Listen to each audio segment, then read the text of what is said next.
Je veux répondre à la question que nous posent tous les Français à chaque fois que nous les croisons. Comment se fait-il qu'il y ait de plus en plus d'impôts, mais que lorsqu'ils regardent autour d'eux, il n'y ait rien qui marche? Qu'est-ce que vous pouvez bien faire avec l'argent des Français? Eh bien, je leur réponds que ça ne tombe pas du ciel, que vous avez mis en place un mécanisme intelligent qui leur fait payer encore plus de taxes sans même que vous ayez à voter aucune loi, et à la fin de cette chaîne, cette taxe supplémentaire finit dans la poche d'une grande fortune française. Ce mécanisme est très simple. Vous connaissez le loup de Wall Street. Vendez-moi un stylo. Ce stylo est à 1 €. Sauf que vous ne vendez pas des stylos, vous les taxez. Vous avez mis 20% de TVA dessus, donc il est à 1,20 € et vous prenez 20 centimes. Sauf que c'est la France de Macron, et que dans la France de Macron, il y a beaucoup d'inflation. Maintenant, ce stylo n'est plus à 1 €, il est à 2 €. Et vous ne prenez plus 20 centimes dessus, mais 40 centimes. Et c'est là qu'est la douille. Parce que la revenu des gens, ils n'ont pas augmenté autant que l'inflation. Donc non seulement les gens payent plus cher ce qu'ils achètent, mais par rapport à leurs revenus, ils payent plus de taxes. Nous avons fait les calculs. Pour un travailleur au SMIC, c'est plus de 60% d'augmentation de TVA. Pour la CSG, en gros c'est la TVA sur les salaires, c'est plus 20%. Donc pour le peuple, pour les travailleuses et les travailleurs, vous leur avez mis plus 60% d'augmentation de la TVA et plus 20% de CSG. Ça fait énormément d'argent. Mais qu'est-ce que vous avez bien pu faire de cet argent qui a été pris sur le dos du peuple? Eh bien, vous avez cramé la caisse. C'est tout de même assez étrange. La TVA, c'était 11 milliards d'euros dans les caisses de la sécurité sociale en 2017. Maintenant, c'est 57 milliards. Et vous avez fait combien de cadeaux aux patrons en allègement de cotisation? 42 milliards d'euros. Cela veut dire que les 3/4 des augmentations de taxes que vous avez mis sur les travailleurs, ils ne sont pas allés à l'hôpital, ils ne sont pas allés aider les retraités, ils sont partis dans les poches de grandes entreprises qui ont une armée d'avocats fiscalistes qui maîtrisent parfaitement toutes vos magouilles pour garder le moindre centime qui pourrait être investi dans l'intérêt général. J'en termine avec un dernier chiffre. 0,1% des grosses entreprises chez qui vous irez vous recaser une fois qu'on vous aura tous battus aux élections présidentielles et législatives. 0,1% des grosses entreprises captent à elles toutes seules un tiers des allègements généraux. 0,1% qui capte un tiers de tous vos cadeaux fiscaux. Voilà comment vous avez cramé la caisse. On pourrait se dire que vous avez touché le fond. Mais le macronisme soutenu par le Rassemblement national ne connaît pas le fond. C'est un immense trou noir, une forme de néant de l'intelligence politique, parce que comme votre TVA ne permet pas de compenser l'inflation des dépenses de la Sécu et que vous l'avez vidée avec les cotisations, vous avez créé de la dette. Et même avec la dette, vous avez réussi à gaver le grand patronat. Il y a 30 ans, les aïeux du macronisme ont créé une caisse spéciale pour tenir cette dette.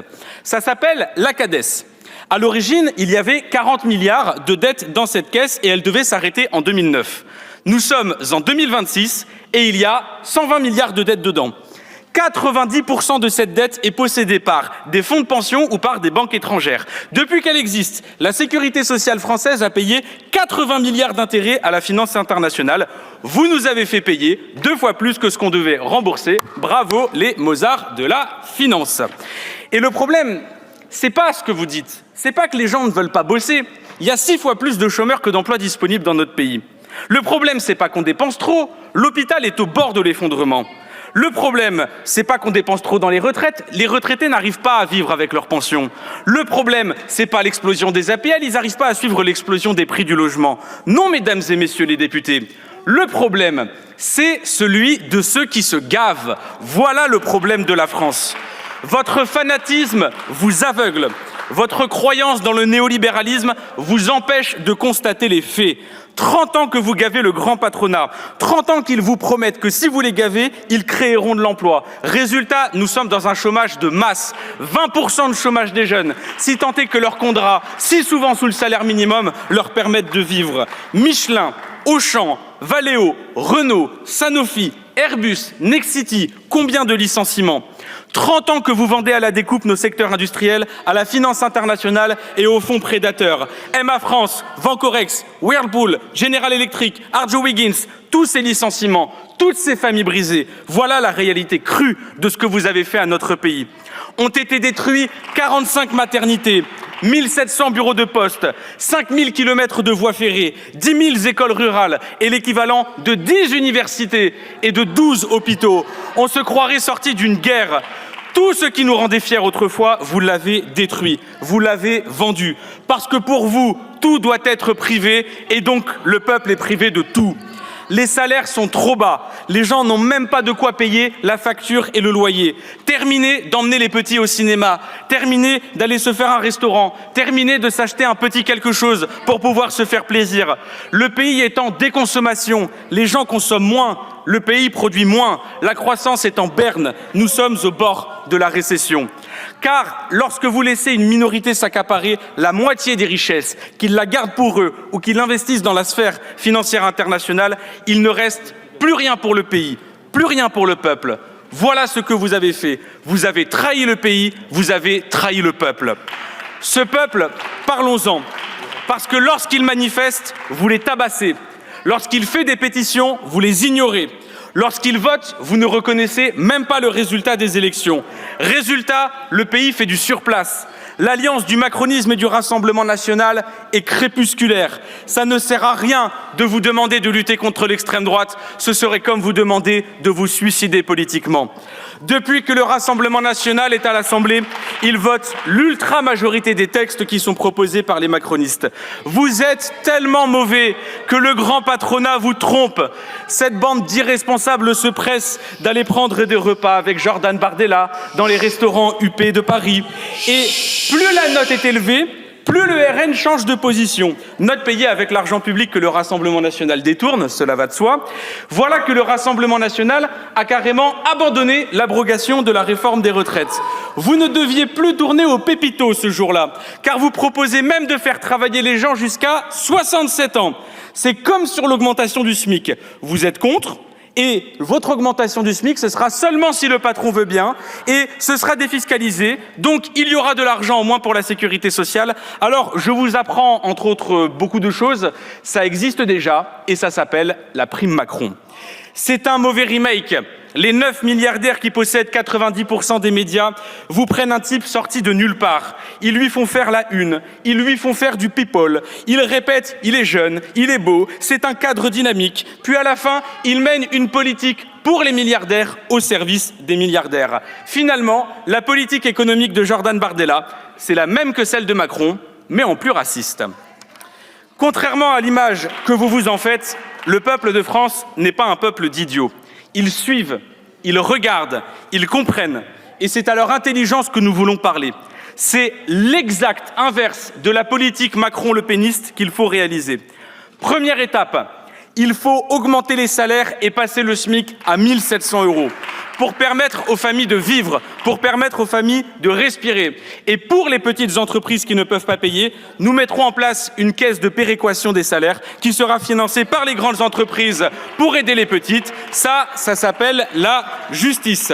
Étape numéro 2. De par l'augmentation des salaires, les gens reconsommeront et donc cela relancera la production. Les milliards d'euros de cadeaux fiscaux et d'aides publiques seront réorientés vers la planification écologique. Au rythme auquel nous allons dépasser les 3 degrés de réchauffement climatique. Au cœur de nos villes, il fera plus de 50 degrés. Les côtes françaises seront submergées par le niveau de la mer. Le secteur agricole sera bouleversé par les variations climatiques. Voilà l'enjeu économique existentiel auquel nous devons répondre.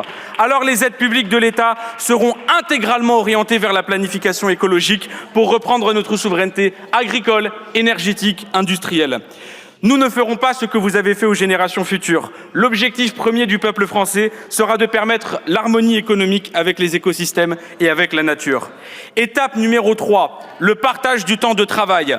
Nous ne reconnaissons pas la légitimité du 49.3 sur la réforme des retraites d'Elisabeth Borne. Et contrairement au Rassemblement national, nous l'abrogerons. Nous ferons la retraite à 60 ans. La place de nos grands-parents n'est pas sur une chaîne de production. Elle est de profiter légitimement de leur retraite à la maison. La création d'emplois, du fait du partage du temps de travail, la relance de la consommation, la planification écologique, tout cela fera entrer des cotisations dans les caisses et permettra de financer, par exemple, l'hôpital, sur qui vous avez fait 5 milliards d'euros d'économies cette année. Voilà, mesdames et messieurs les députés, vous observerez qu'il est possible de parler de politique sans avoir à ramener votre votre obsession sur l'islam et sur l'immigration. La question de l'avenir écologique, la question de l'emploi, la question des salaires, la question du service public, voilà ce à quoi le peuple de France nous demande de répondre. Le remboursement intégral des soins prescrits dans le dentaire, dans l'optique, dans l'auditif par le 100% Sécu, l'embauche de fonctionnaires dans la santé, dans l'éducation, dans la justice, le rétablissement de l'impôt sur la fortune et son renforcement, un plan massif d'investissement dans l'hôpital, dans les EHPAD, dans la petite enfance, une taxe sur les superprofits et sur les dividendes, la lutte contre la fraude fiscale qui est estimée entre 80 et 120 milliards d'euros par an et la lutte contre l'évasion vers les paradis fiscaux. Voilà ce que nous avons à proposer au pays. Et si vous voulez des gens sérieux, que rien ne fera jamais céder et qui sont capables de proposer autre chose que de couper dans les dépenses publiques, de couper des services publics ou de baisser les salaires, alors il existe un seul bulletin de vote et c'est celui de Jean-Luc Mélenchon. Je terminerai par dire quelque chose. Monsieur le rapporteur, vous disiez que l'Ondam avait été respecté. Il a été demandé de faire 4 milliards d'euros d'économies sur l'hôpital. C'est faux, ils ont fait 5 milliards d'euros d'économies. Dites-moi où est-ce que vous êtes encore capable de faire des économies sur l'hôpital public. Une chose a été absente de tous les discours des libéraux qui se sont succédés à la tribune, c'est-à-dire les besoins essentiels des Français. Personne n'a parlé de désert médical, personne n'a parlé de la précarité des familles, personne n'a parlé de la difficulté à trouver une crèche. Et enfin, j'en terminerai par une autre chose. Vous nous dites, ça ne sert à rien de rejeter ce projet de loi d'approbation des comptes de la sécurité sociale parce que ça ne changera rien. Alors donc, l'adopter ne changera absolument rien. Vous avez raison, hein. On sait que c'est une photographie, mais nous, on n'a pas un problème avec la photographie, on a un problème avec le photographe. Parce qu'il doit de l'argent au peuple français et parce qu'il n'a aucune légitimité politique à présenter ce projet de budget qu'il n'est même pas capable de respecter quand il le fait passer par 49.3. Voilà ce que nous sommes en train de faire, de vous donner une leçon de politique et de suffrage universel. Le peuple français en a marre de la politique que vous menez. Ils sont dégoûtés par ce que vous faites de nos services publics et ils sont catastrophés par ce que vous faites de la sécurité sociale. Nous les rassurons, dans un an viendra une élection présidentielle et viendront les jours heureux. Vous pouvez soutenir la chaîne Hémicycle en utilisant le bouton « Rejoindre » qui se trouve sous la vidéo pour un abonnement sans engagement à 2,99 € par mois. Vous pouvez également utiliser le bouton « Merci » pour un soutien ponctuel. Votre aide nous permet de financer les nombreuses heures de recherche, le travail éditorial et de mettre en lumière des séquences que les grands médias ne montrent pas toujours. Merci pour votre soutien.